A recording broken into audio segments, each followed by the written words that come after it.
Tower. This is the powerhouse of the Eastern Caribbean, VON Radio, from the Federation of St. Kitts and Nevis. From the VON Newsline, this is the VON Major Newscast. Good evening, I am Tashon Tyson in with your VON Major News package for today, Friday 23rd August 2019. In the lead stories.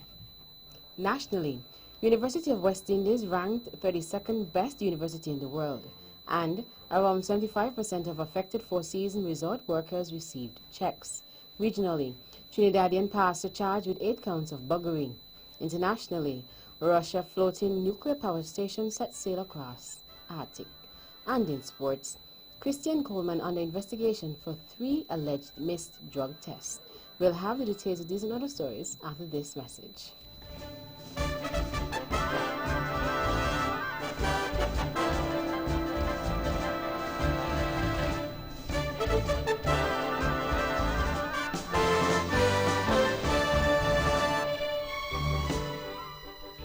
Another look. Different from how you've seen it before. Another look. Takes an in-depth look into business, politics, science, technology, religion, and more. Another look. Featuring documentaries from the BBC, regional features, and local ones too. Another look. Every Monday at 3 p.m. on the Eastern Caribbean's powerhouse, VON.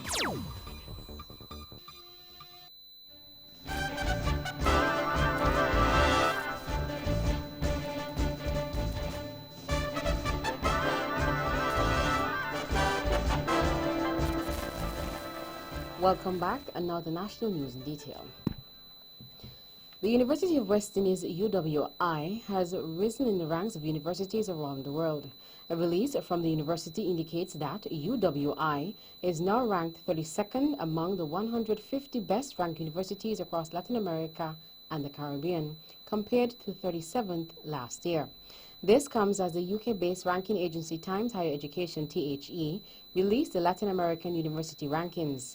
The Educational Institute, which has an open campus here in St. Kitts and Nevis, also improved its position within the top 3% of universities in Latin America and the Caribbean, and stands out within a network of over 2,000 registered universities.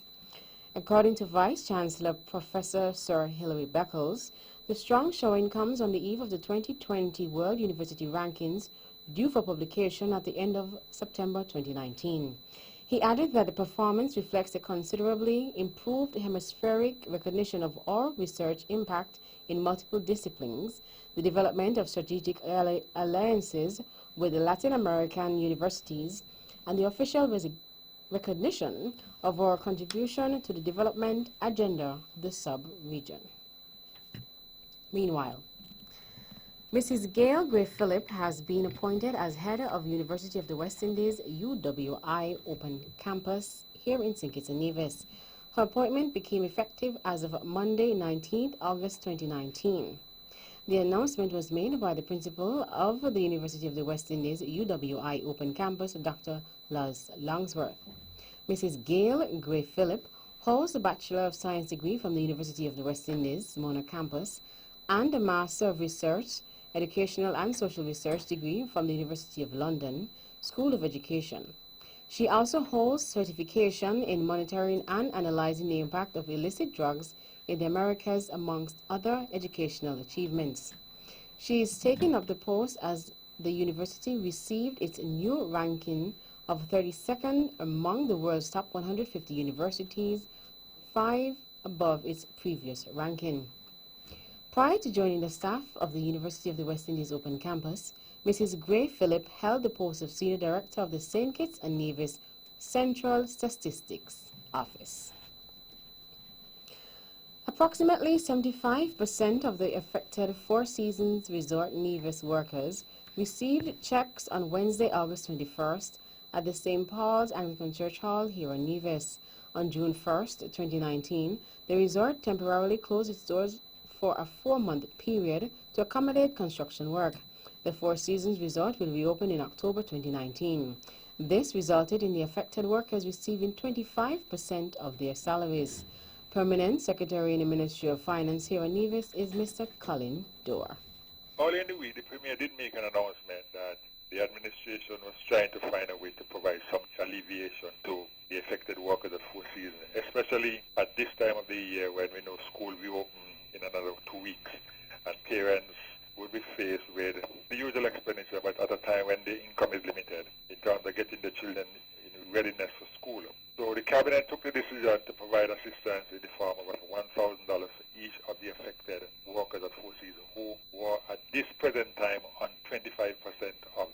regular earnings. And so on Wednesday, we made provision to issue the checks. The total list as provided was 361, and we are happy to report that on the day of distribution, which was Wednesday the 21st August, during the period 9 a.m. to 1 p.m. at the Anglican Hall, 275 persons collected their checks. The VON Newsline asked the Permanent Secretary, did anyone receive less than $1,000? And this was his response. Every person who got a check from us on that day got a check of $1,000 from us on the day of issuing. Everyone got $1,000, and we can confirm that definitely because these persons had to sign for the check. So at no point during that session we had any query from anyone in that their checks was less than $1,000 prior to their signing or receiving the check. Mind you, there were persons who came expecting the name to be on the list, but they were not on the list. And these are persons who might have been on 25% initially, but we call to work in other areas. For example, we had some persons who had worked other parts of the hotel on 25%, but we called to do security duties, which means at this point you are not home on 25, but you are back working. And so those persons would not have been on the list because they were receiving additional income and considered as fully gainfully employed up until this point. Permanent Secretary in the Ministry of Finance here on Nevis, Mr. Colin Dora. The 2019-2020 academic school year begins on Monday, September 2nd. Psychological services that have been offered to officers of the Royal St. Christopher and Nevis Police Force are resulting in improved attitudes and morale of law enforcement personnel. This, as psychologist Dr. Cherise Godwin has been employed within the Ministry of National Security since 2018, where she has been working with all national security officers to prepare them mentally, physically, and emotionally prior to critical incidents.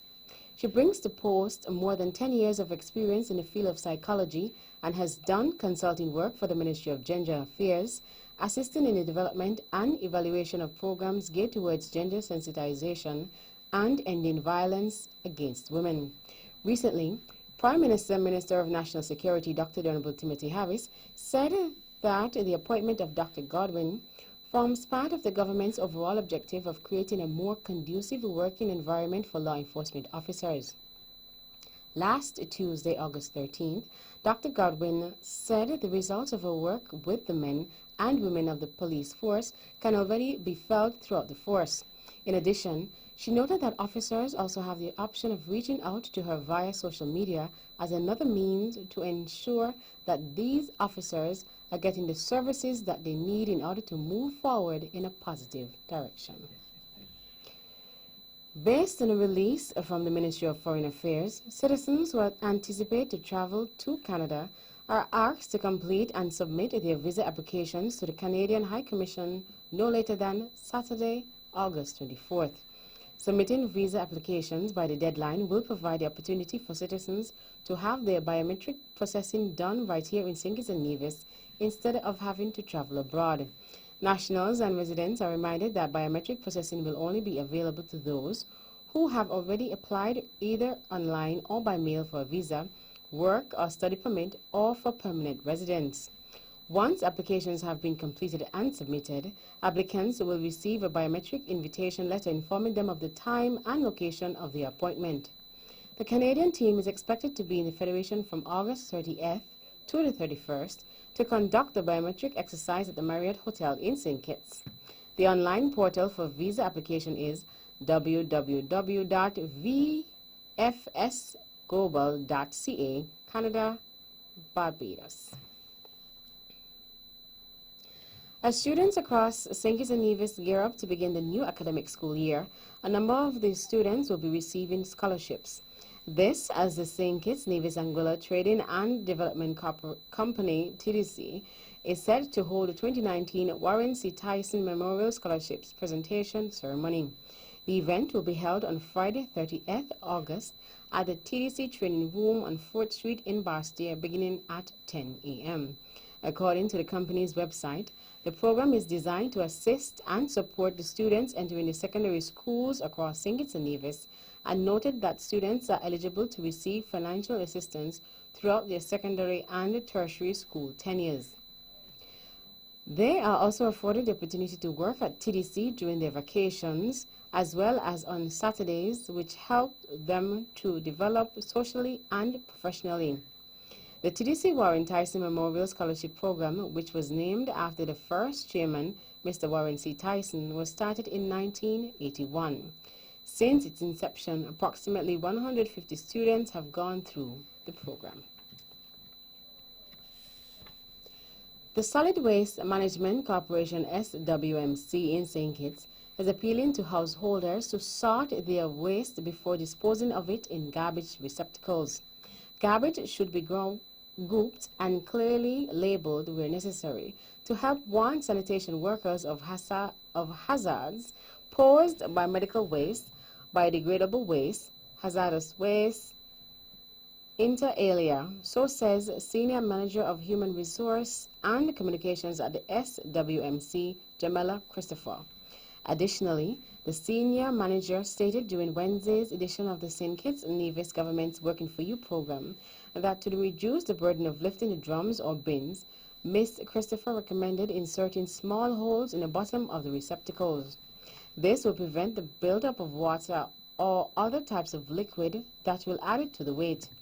Meantime, persons were reminded that items such as car batteries, laptops, appliances, mattresses, construction materials, tree branches, grass, etc.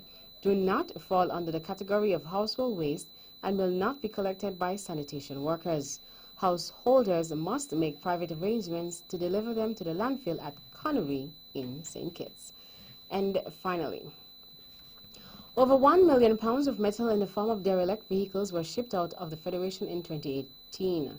That's according to General Manager of the Solid Waste Management Corporation, SWMC, Mr. Keith Lee Phillip.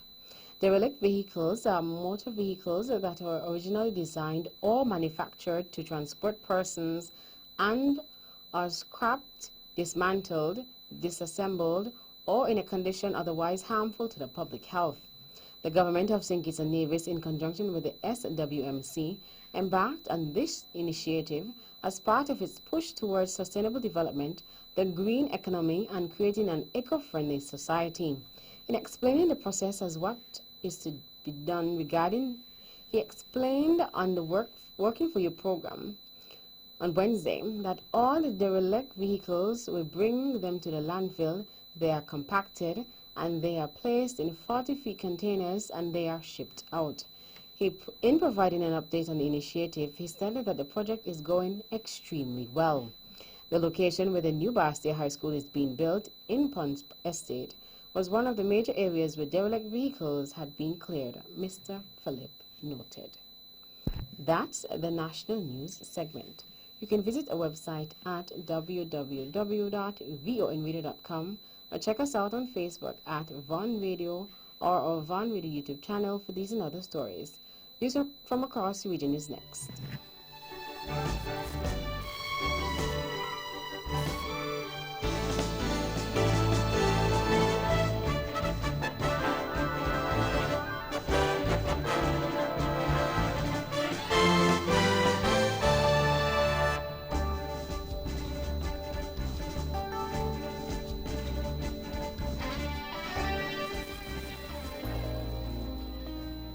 Ladies and gentlemen, this here's another one for the steppers.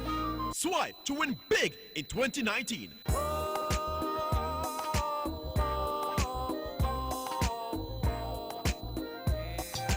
That's right, the Bank of Nevis Limited is once again giving you, our valued customers, a chance to win big. Just swipe or use your Bond Visa credit card for US $100 for a chance to win a cruise for two, an iPhone XS, or a grocery dash at Best Buy Supermarket. Say what?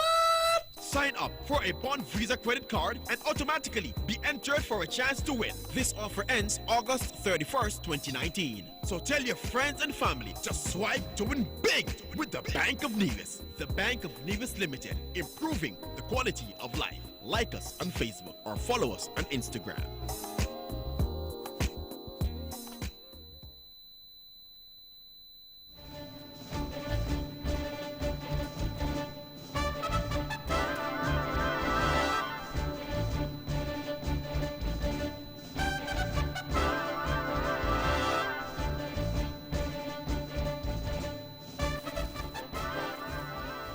Welcome back. Another regional news in detail.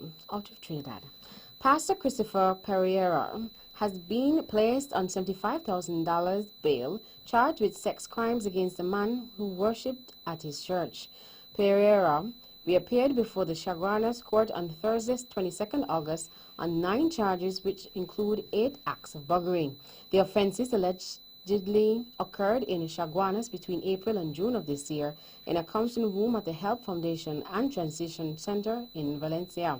Charges were laid by Corporal Lesama.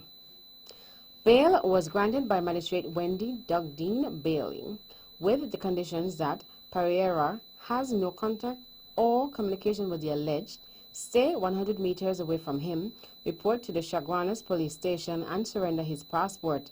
Pereira is to be allowed to collect his personal items from the alleged victim. The matter is next to be called on September 19th. Out of St. Martin. The Solicitor General called for prison sentences of 18 and 16 years during Thursday's appeal hearing against 2 serial robbers who had received prison terms of 10 and 14 years respectively from the Court of First Instance on December 21, 2018. Repeat offender Florentine Jerome, 27, and first-time offender Vernon Emmanuel Boyd, 25, both stood trial for a string of street robberies as well as robberies in stores and in the homes of their victims. In calling for prison sentences of 16 years for Jerome and 18 years for Boyd, the Solicitor General said the suspects should be put behind lock and key for a long time to make St. Martin somewhat safer. The lesser court had found Jerome guilty of involvement in 11 armed robberies for which he was sent to prison for 14 years.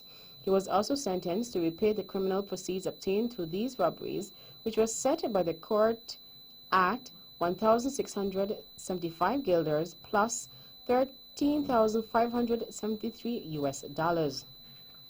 Co-defendant Boyd received 10 years. He was also ordered to pay back his criminal proceeds, which were at 1,675 guilders plus $19,438 US. Last year, the prosecutor's office had asked the judge to sentence both suspects to 16 years in prison for a large number of armed robberies committed between November 2017 and January 2018. Out of Cuba. A lightning bolt killed 5 people, 2 adults and 3 minors around 3:30 p.m. this Thursday at La Puntilla Beach in Santa Cruz del Norte in the province of Mayabeque. A child was also injured in the accident and was treated urgently at the local polyclinic Alberto Fernandez Valdez, according to information published today in the digital edition of the Granma newspaper. Dr. Yamira Delgado Diaz, Director of Health at the municipality of Santa Cruz, said that after being stabilized, the child was transferred to the Juan Manuel Marquez Pediatric Hospital in Havana to receive specialized care. Cuba qualifies as one of the countries most affected by lightning in the whole world, given the great electrical activity that characterizes the storms in the country. And finally, Montserrat is in full support of a request for member states to contribute towards the implementation of a program of awards and recognition for regional artists at CARIFESTA on a biennial basis. This was one of the areas discussed during the Ministers of Culture meeting held in Trinidad and Tobago on Sunday, August 18, 2019. The meeting was attended by Permanent Secretary in the Office of the Premier and Head of the Montserrat Delegation, Mrs. Daphne Cassell, along with senior members of the delegation. During the meeting, the participants received an update of the 36th meeting of the Council for Human and Social Development, COSAD, and also discussed the future of CARIFESTA and its branding. The Permanent Secretary, Mrs. Cassell, who attended on behalf of the Honorable Premier and Minister of Culture, said she fully supported the request from member states to contribute towards implementing a program of awards and recognition for regional artists at the Caribbean Festival of Arts, CARIFESTA, which is held every 2 years. That's it for Regional Stories. Stay with us for news from around the world.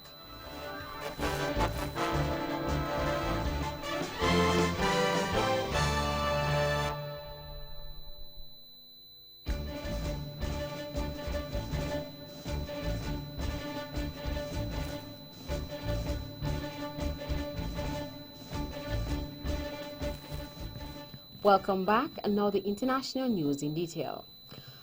Russia has launched a pioneering floating nuclear power station which will sail 5,000 kilometers from the Arctic port of Murmansk to Chukotka in the Far East.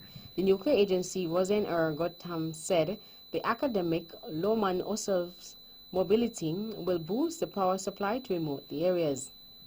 Greenpeace sees the project as high risk in a harsh weather environment. The plant's deputy director defended the installation. The main advantage of this energy block is that we can deliver it to the location of our country where energy is needed. It is rather a powerful energy source. It has no negative impact on the environment because no coal stations or anything similar are used. There can be no oil contamination. Meanwhile, Russian medics who treated radiation victims after a military explosion in the Arctic had no protection and now fear they were irradiated themselves. Two of the medics in Arkhangelsk spoke to BBC Russian about the victims' evacuation on condition of anonymity. 5 nuclear engineers died on 8 August when an isotope fuel engine blew up on the Nyan Oksa test range, officials said. 6 other people were injured. President Vladimir Putin said the test involved a new weapon system. France and Ireland say they will not ratify a huge trade deal with South American nations unless Brazil does more to fight fires in the Amazon. French leader Emmanuel Macron said President Jair Bolsonaro had lied to him about his stance on climate change. There is currently a record number of fires in the Amazon rainforest, a major source of oxygen for the world. Environmental groups say the fires are linked to Mr. Bolsonaro's policies, which he denies. The BBC's James Robbins reports. The French and German leaders say the record number of fires in Brazil's Amazon rainforest is an international crisis which must be discussed by leaders of the world's most industrialized nations at the G7. They share growing global fears that the largest rainforest in the world, a vast carbon store which slows the pace of global warming, is being systematically destroyed. Conservationists accuse Brazil's President Bolsonaro of encouraging loggers and farmers to clear the land. He has now admitted he had no evidence when he blamed climate activists for starting the fires to discredit him. And finally, China is set to impose a tariff of up to 10% on $75 billion of goods imported from the U.S. in a move that will increase tensions between the two superpowers. Agricultural goods, crude oil and small aircraft are among the products being targeted. The BBC's Michael Bristow reports. China is introducing new duties of 5 or 10% in 2 rounds. The first wave will come into effect on September the 1st, the second in December. As part of this latest announcement, Beijing said it would also restore tariffs on US vehicles and auto parts. The Chinese Ministry of Commerce said the move was in retaliation for America's recent decision to impose additional duties on $300 billion worth of Chinese goods. The trade war launched by President Trump has dragged on for a year and a half and is still escalating. And that brings us to the end of our news segments. The latest in sports is next.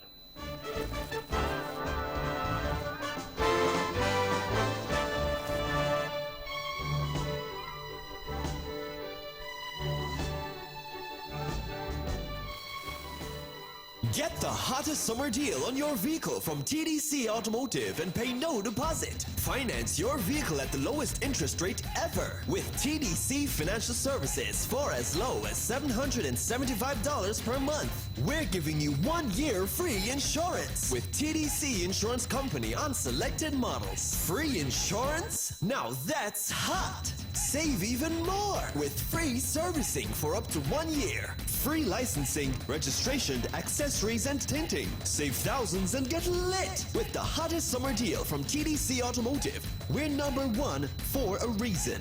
Terms and conditions apply.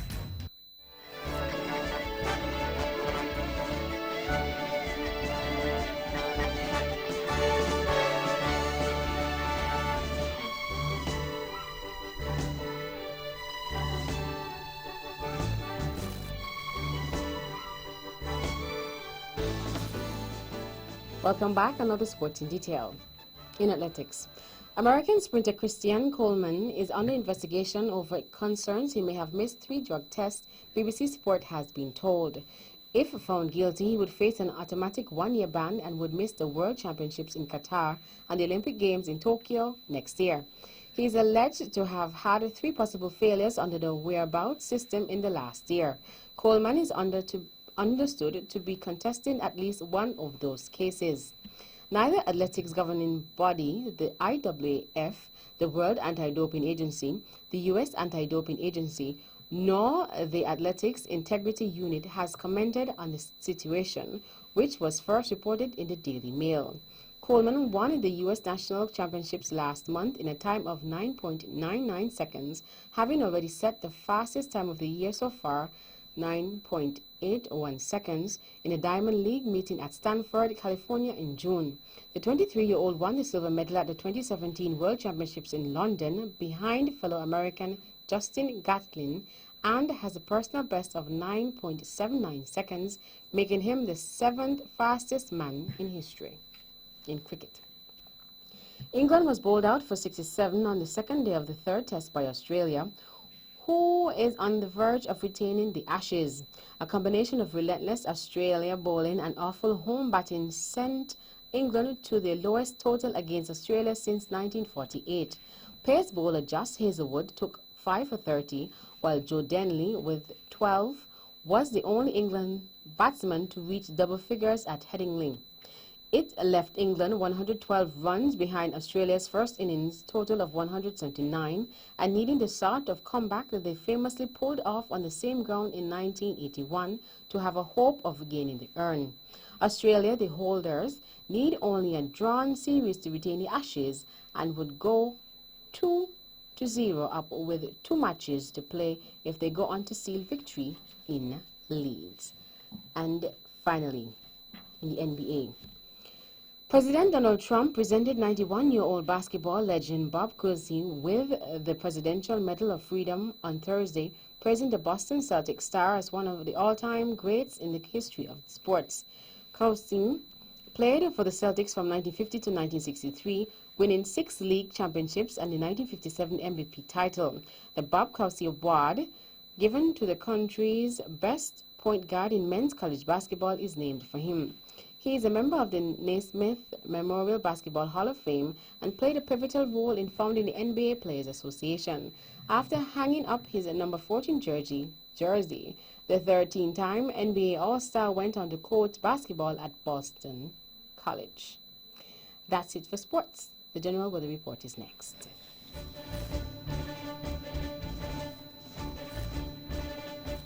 Welcome back. Another local weather forecast for St. Kitts and Nevis.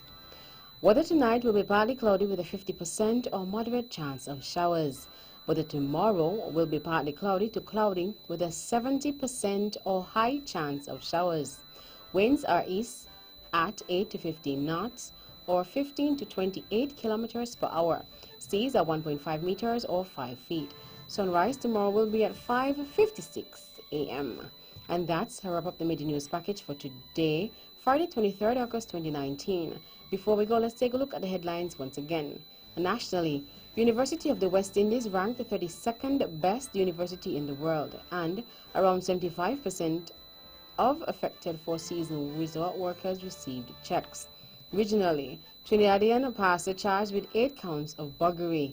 Internationally, Russian floating nuclear power station set sail across Arctic. And in sports, Christian Coleman under investigation for 3 alleged missed drug tests. On behalf of the rest of the news team, I am Tashan Tyson, wishing you a safe and an enjoyable weekend.